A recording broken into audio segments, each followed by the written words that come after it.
नमस्कार मित्रों, जय गौ माता, राम राम। कैसे हैं आप सब। और मित्रों, जैसा कि आपने को पता ही होगा कि राजस्थान में लंपी रोग की वजह से, जो लंपी स्किन डिजीज है उसकी वजह से बहुत ही मतलब भारी तादाद में गौवंश की हानि हुई है। गौवंश का मतलब आप कहें कि मौतें हुई है। तो उसका एक और आपको तथ्यों के साथ एक उदाहरण है, उससे समझा रहा हूँ कि उसका सीधा प्रभाव आपकी जेब पे भी पड़ा है और उपभोक्ताओं पर भी पड़ा है।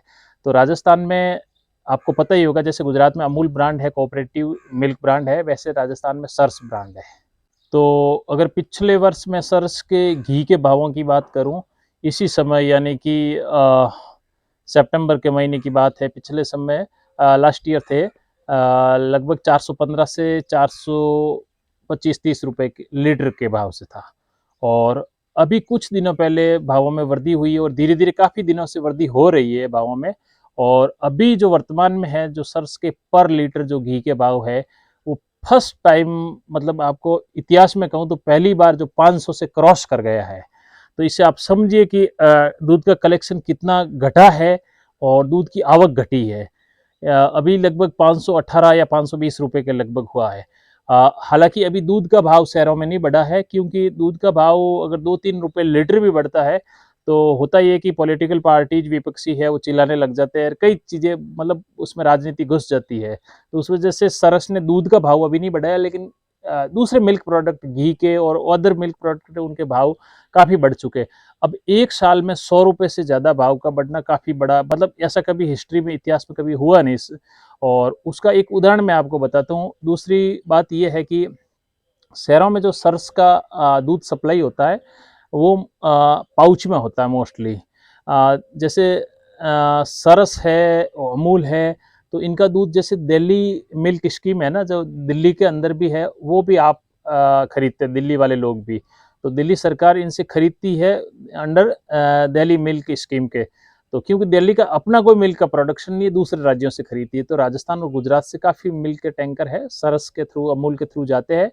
और वहाँ पे भी अब क्या है कि महंगा, क्योंकि इनकी खुद की पूर्ति नहीं हो पा रही, तो वहाँ पे भी दूध की जो है एक्सपोर्ट है यहाँ से राजस्थान से, वो घटा है। इवन शहरों में जो मांग ज़्यादा होने की वजह से दूध की, तो अब क्या है कि ग्रामीण क्षेत्र पे इसका दबाव बढ़ा। ग्रामीण क्षेत्र पे दबाव इसको इस प्रकार से समझे कि पहले क्या, हमेशा ही लगभग ग्रामीण क्षेत्र है ना, जैसे 2000-4000 पॉपुलेशन के जो गांव होते हैं, छोटे गांव या इससे भी छोटे गांव, वहाँ मोस्टली क्या है कि कोई भी मिल्क है, जो दूध है, वो पाउच में नहीं खरीदता। लोग क्या होता है, डेयरी पे जाते हैं, जो डेयरी के मिल्क कलेक्शन सेंटर होते हैं सर्स के, उसको बोलते हैं समिति। तो समिति पे जाते हैं, उनके लोकल काउंटर होता है, उस लोकल काउंटर से लूज का दूध है, जो उसी समय फ्रेश आता है, वही दूध खरीद लेते हैं, जिसको आधा लीटर 1 लीटर जो भी है वो ले लेते हैं। तो वो दूध अभी लोकल सेल में 50 रुपए से 60 रुपए के बीच में अलग अलग क्षेत्रों में भाव है सर्स के काउंटर पे, जो खुला दूध है लूज में, विदाउट पाउच पैकिंग वाला। तो अभी जो इन छोटी छोटी समितियां होती है, जैसे हमारे गांव की समिति है, तो ये लगभग 2500 लीटर क्षमता का चिलिंग प्लांट लगा हुआ है यहाँ पे। दूध ठंडा होता है और फिर टैंकर में होके ट्रांसपोर्ट होके डिस्ट्रिक्ट हेडक्वार्टर तक ट्रांसफर होता है, और वहाँ पे फिर क्या है कि उसके मिल्क प्रोडक्ट बनते हैं अलग अलग। तो अब क्या है कि जो डिस्ट्रिक्ट हेडक्वार्टर की जो समितियों के ऊपर जो होती है, वो होता है संघ। जैसे पाली जिला दुग्ध उत्पादक सहकारी समिति संघ, और अलग अलग जिले की तरह है। जैसे फिर स्टेट लेवल का भी एक होता है जो इनको संस्था चलाती है, वो अर्ध सरकारी संस्था होती है। तो ये क्या किसानों और दुग्ध उत्पादकों के लिए काफ़ी अच्छी स्कीम भी लेके आती है, इंश्योरेंस वगैरह, और काफ़ी सारी पशुपालकों के लिए भी होती है, एनिमल वेलफेयर के लिए भी होती है। और ये क्या फिर कि समितियों को सपोर्ट करती है टेक्निकली और फाइनेंशियली। जैसे चिलिंग सेंटर वगैरह होते हैं, तो उनको क्या है कि काफ़ी लागत आती है, तो वो अच्छी मशीनरी वगैरह उपलब्ध करवाती है। तो समितियां क्या है कि उनकी ये बाध्यता होती है कि वो मजबूर होते हैं कि वो संघ को दूध अपना बेचे। तो पहले क्या होता था कि संघ उतना दबाव भी नहीं देता था। जैसे इसको एक उदाहरण के माध्यम से समझे, जैसे मेरे गांव की छोटी समिति है, सपोज माना कि इसका कलेक्शन पर डे का 500 लीटर कलेक्शन है, ठीक है, एक टाइम का। तो 500 लीटर कलेक्शन है, तो क्या होता था कि लोकल सेल में 100 लीटर बिक जाता था। आपका दूध दुग्ध उत्पादकों से 500 लीटर आ रहा है और 100 लीटर आपका लोकल सेल में चला जाता है और तो पीछे बचता है 400 लीटर। 400 लीटर बचा हुआ दूध है वो आपको समिति को यानी डिस्ट्रिक्ट हेडक्वार्टर डेयरी को चला जाता है और वहां से वो पाउच पैकिंग और मिल्क प्रोडक्ट होते हैं।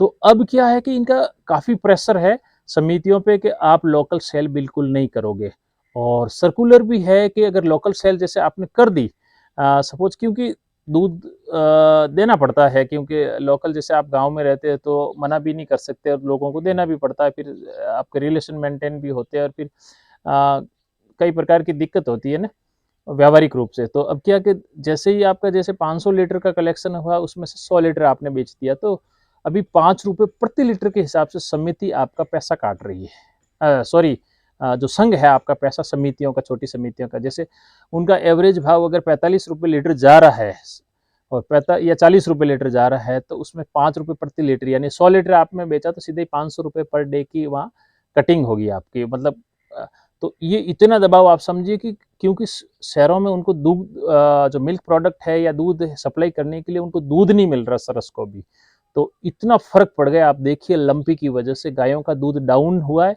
और प्लस गायों की मौतें ज़्यादा होने की वजह से एकदम मतलब दूध का उत्पादन है वो काफ़ी गिर चुका है क्योंकि इधर पश्चिमी राजस्थान के जो जितने भी डिस्ट्रिक्ट्स है जितने भी जिले हैं उसमें ज़्यादातर इवन मोर देन 80% जो दूध है वो गायों का दूध ही है। कुछ परसेंटेज है वो भैंसों या अदर बकरी या भेड़ बकरी का भी आता है लेकिन वो इतना परसेंटेज नहीं ज़्यादा बड़ा जो हिस्सा है वो गायों का है। तो उस वजह से आप आप स्थिति की गंभीरता को समझे और अभी आने वाले दिनों में मतलब ये बता रहे जो मेरे कई जानकार है सरस में तो बता रहे कि क्योंकि अभी तिहारों का मौसम उतना नहीं है। अब जैसे ही भाद्रपद खत्म होगा अब श्राद्ध पक्ष लगने वाला है, श्राद्ध पक्ष के बाद में नवरात्रि आगे दीपावली वगैरह आएंगे तो फिर सर्दियों में क्या कि घी की खपत ज़्यादा बढ़ती है स्पेशली राजस्थान में तो ज़्यादा बढ़ती है घी सर्दियों में ज़्यादा खाया जाता है।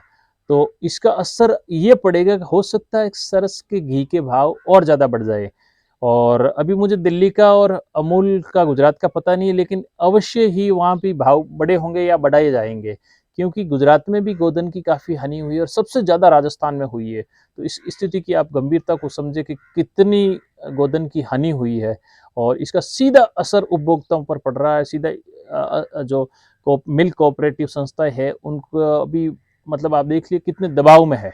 अभी मैं पिछले काफ़ी दिनों से फील्ड में भी अपने ऑब्जर्वेशन कर रहा हूँ तो आने वाले कुछ दिनों में फील्ड के भी कुछ वीडियोज़ मैं आपको अपलोड करूँगा जो फर्स्ट हैंड एक्सपीरियंस है किसानों के साथ में और जो दवाई जो आयुर्वेदिक दवाई वितरित की उसका क्या असर है फीडबैक भी लेंगे। तो मित्रों जो नए व्यूअर्स है चैनल को जरूर सपोर्ट करें सब्सक्राइब करें। धन्यवाद। जय गौ माता। राम राम मित्र।